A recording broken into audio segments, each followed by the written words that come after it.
Ciao amici Elettro TV, bentornati. Oggi parliamo di un grandissimo della storia della Formula 1 e della storia della Ferrari, l'ingegnere Mauro Forghieri, che è scomparso, come saprete, il 22 di novembre del 2022 e che verrà celebrato dalla Ferrari proprio durante questo Gran Premio del Brasile, durante questo weekend, con la scritta "Ciao Furia" sulle pance.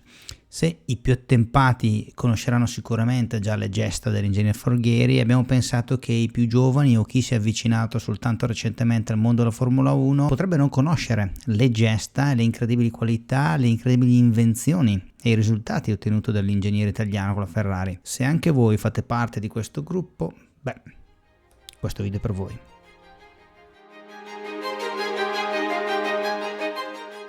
Mauro Forghieri, morto il 2 novembre 2022 all'età di 87 anni, è sicuramente uno dei grandi geni ingegneristici della Formula 1, universalmente riconosciuto per il suo lavoro con la Ferrari dai primi anni 60 fino alla metà degli anni 80.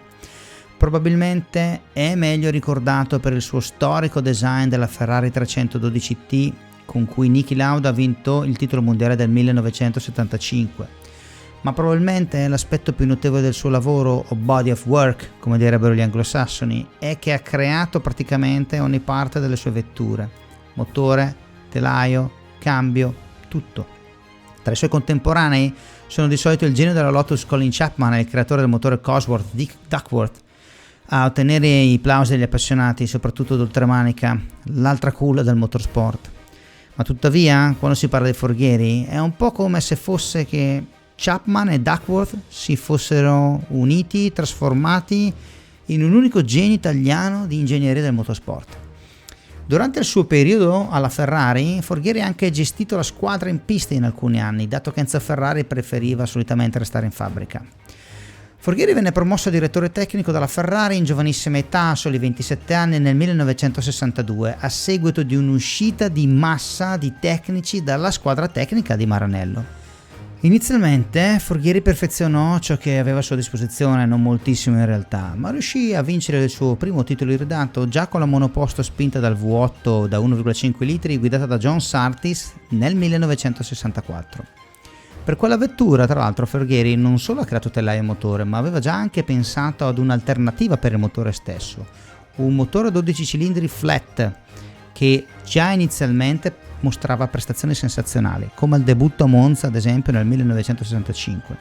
Tuttavia lo sviluppo di questo motore fu rallentato e bloccato dall'avvento della nuova Formula 3 Litri del 1966, ma il Flat 12 fu un tema tecnico molto caro a Forghieri e Forghieri sarebbe poi tornato su quel design negli anni 70 con risultati devastanti. Questi erano gli anni precedenti all'ingresso della Fiat e la Ferrari non era sempre la migliore squadra né quella con migliore budget, e per l'inizio dell'era che prevedeva anche i motori a 3 litri, la scuderia fu obbligata a resuscitare i suoi motori V12 degli anni 50, apportando soltanto dei piccoli aggiornamenti. Questi motori però erano grandi, pesanti, assetati di carburante, non erano così potenti e richiedevano degli impianti di raffreddazione enormi. Questi stessi motori risultavano palesemente antiquati, soprattutto una volta avvenuto il debutto del mitico motore Cosworth compatto V8 nel 1967. Stiamo parlando di una vera e propria milestone nella storia tecnica motoristica della Formula 1.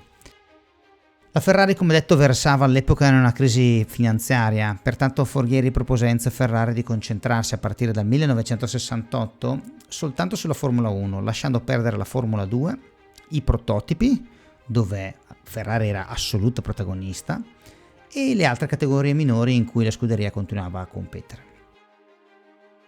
Anche se la Ferrari del 1968 era sicuramente l'auto con migliore guidabilità e telaio di tutta la griglia, caratteristiche che peraltro permisero a Ferrari di conquistare più pole position di qualsiasi altro team quell'anno e che avrebbero potuto permettere di vincere il titolo a Chris Amon e Jackie X, quella vettura ha vinto in realtà soltanto una gara nelle mani di Jackie X sotto la pioggia di Rouen.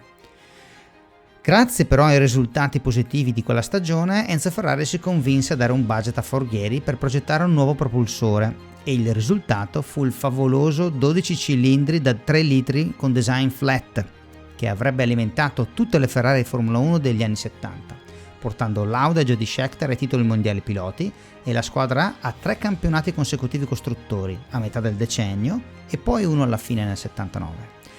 Quel design aveva incorporato l'elezione del fork Osborne e nonostante avesse ulteriori 4 cilindri era solo 13 kg più pesante, grazie soprattutto all'adozione di alcune tecnologie pionieristiche come l'uso del titanio.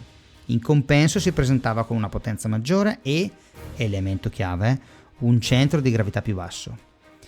Quando questa power unit venne poi combinata con l'incredibile telaio 312T di Forghieri e col cambio trasversale progettato da Forghieri stesso, il pacchetto complessivo divenne praticamente imbattibile nel 1975, anno del primo mondiale di Niki Lauda. A riprova di questa affermazione, basta pensare che dal 1975 al 79 la Ferrari vinse 2 mondiali piloti con Lauda, un mondiale piloti con Jody Scheckter, sfiorando anche il titolo nel clamoroso diluvio del Fuji nella drammatica stagione del 1976. Sì, proprio quella narrata nel film Rush. Tra la fine degli anni 70 e l'inizio degli anni 80, 2 rivoluzioni si affacciarono in Formula 1, rendendo obsolete le creature della serie 312. La prima rivoluzione fu l'introduzione dell'effetto suolo e delle wing car.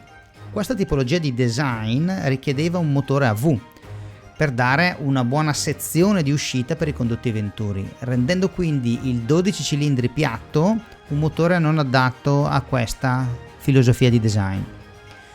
La seconda rivoluzione fu proprio legata al motore, l'introduzione da parte di Renault del motore turbo sovralimentato. Renault vinse la sua prima gara col turbo a Digione nel 1979 con Jean-Pierre Jabouille? Sì, proprio quella gara del famoso duello Villeneuve contro Renault. E questo convinse Forghieri a puntare tutto sul motore turbo per le stagioni degli anni 80. La risposta di Forghieri fu quindi un V6 turbo già per la stagione 1981 e anche se il telaio in cui fu installato quel motore non era sicuramente il migliore del lotto, il propulsore fu immediatamente il più potente del campionato. Ancora una volta, il genio dell'ingegnere Forghieri si era manifestato. In poco più di 18 mesi era stata adottata una nuova tecnologia e già migliorate le performance rispetto a ciò che Renault aveva ottenuto nel lasso di 5 anni. Nel corso del 1982 col motore avrebbe potuto portare la Ferrari al titolo mondiale piloti. Ma come sapete le tragedie di Villeneuve e Pironi impedirono il successo, che tuttavia si concretizzò per quanto concerne il mondiale costruttori. Mondiale costruttori che fu bissato poi nel 1983, anno in cui Forghieri iniziò ad essere affiancato da Harvey Poster-White. Da quel momento iniziò però un lento declino per la scuderia di Maranello. Mentre la salute della scuderia Ferrari svaniva a metà degli anni 80, Forghieri divenne purtroppo vulnerabile alla politica interna della squadra, politica che era molto forte e molto penalizzante per le prestazioni e l'organizzazione della squadra stessa.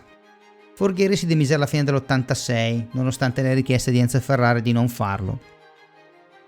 L'ultima creatura dell'ingegnere Forghieri per la Formula 1 fu il motore Lamborghini V12 utilizzato dalla Lola Larousse e dal team Scuderia Lambo Modena Team. Schietto ed entusiasta, Mauro Forghieri non ha solo creato auto di Formula 1 vincenti per la scuderia Ferrari. Già negli anni 60 le sue 250P e 250 LM hanno combattuto e contribuito a mantenere la striscia vincente della Ferrari a Le Mans, comprese le epiche vetture P4 che si scontrarono eroicamente con le Ford nel 1967. Forghieri ha anche creato le versioni di queste auto per la categoria Can-Am. Intelligente e talentuoso, era un ingegnere pieno di passioni per le sue invenzioni.